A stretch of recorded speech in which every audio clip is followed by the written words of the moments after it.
Nandito tayo sa isang talyer at ipapaayos ko yung aking motor.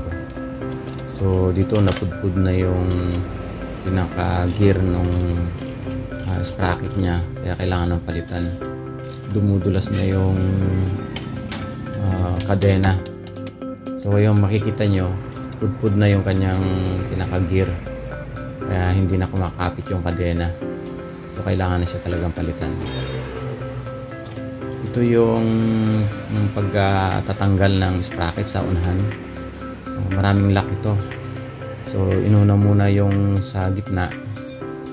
Yan, pag natanggal na, mayroon pang kasunod dyan, yung maliit na lock nya ito sa sprocket. Yan, ito yun. Pag natanggal mo na yan, matatanggal na rin yung maliit na sprocket. Tapos nyan, tatanggalin yung kadena at kailangan tanggalin yung pinakalock ng kadena para matanggal lahat. So ito yun. So ganito yung paglalagay, ganito yung pagtatanggal ng kadena. Ito yung lock nya. So kailangan mo nang tanggalin yung lock. Pag natanggal mo na yung lock, so okay na. Yan, tikim mo lang ng konti.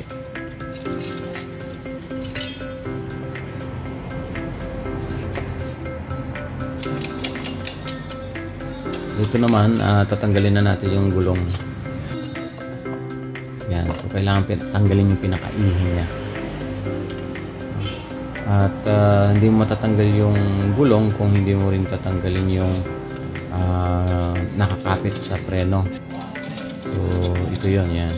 Kailangan tanggalin mo yung pinaka-connection ng preno doon sa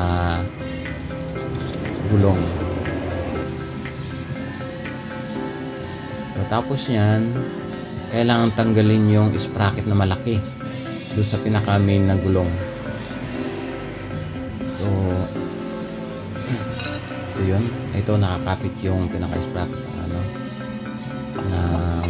motor doon sa gulong. Ito yun. So yan, pwedeng gumamit ng power tool para mas mabilis.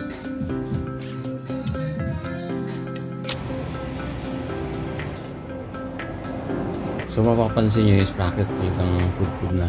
Ito yung pinanggalingan niya, nagkakabitan ng sprocket. So ngayon kakabit natin yung bago. Ito ngayon yung bago. So makikita mo talaga malalaki yung kanyang gear. So unahin mo nang ikabit yung gear na maliit. Yan. At syempre ikabit yung sprocket na malaki doon sa panglikod.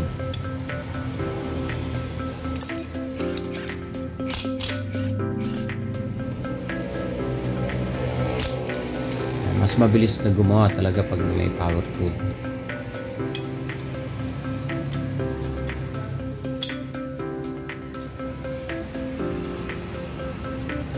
Lahat ng tornilyo dapat may kabit. Yung hindi po pwedeng tornilyo, so palitan na lang.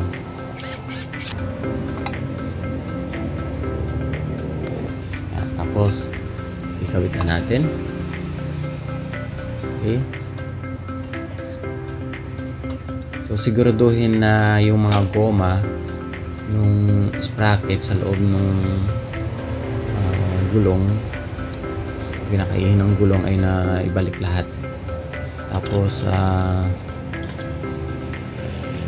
ibalik yung ating pinaka tube nya, yung ehe.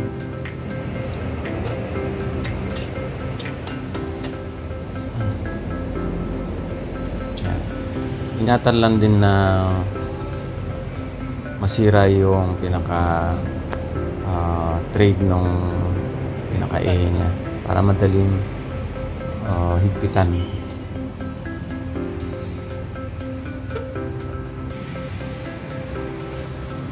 So siguraduhin na maayos yung pagkakabit. Ito yung bagong kadena. Kailangan kasi babawasan pa ito, so tanggalin muna. Ayusin yung lock. Okay. So mamaya magpuputol tayo nito kung sobra yung kadena. Okay. Ayan, kabit natin hanggang sa unahan mula sa likod.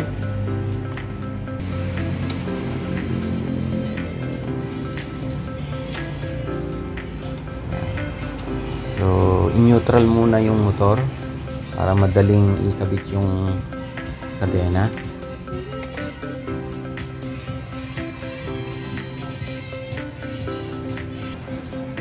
So, susukatin muna yung kadena kung sobra. So, nakita natin sobra yung kadena kaya magbabawas ng ilang kadena. Mayroon talagang pangtanggal ng kadena na hindi mo na kailangan pukpukin. Ito yon yung pinaka-tools na. So, then pag natanggal mo na siya, okay, yeah. So, yun, natanggal na siya. So, mga tatlong module yung natanggal doon. So, sakto. Then, ikabit natin yung lock. Ayan, pag may kabit na yung lock, gamitan lang ng plies para may lock.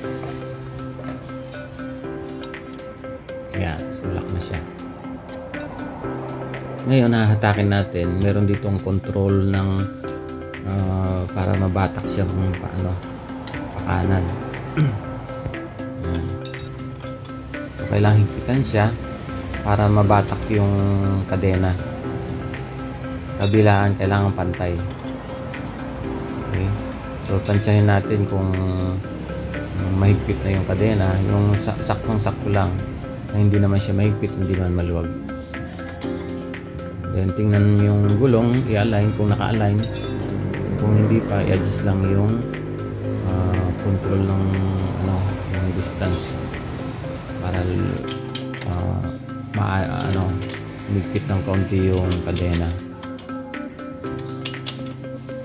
Pag okay na lahat, pwede na higpitan yung pinaka-ehe niya, no? Yan. So, yung paghihigpit natin, yung sakto lang doon.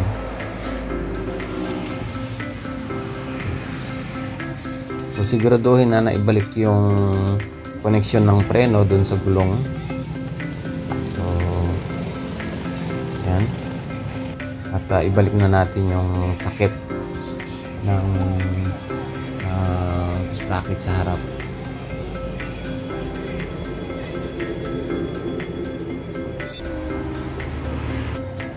So, tamang higpit lang din para hindi ma-lose thread. So, tapos na.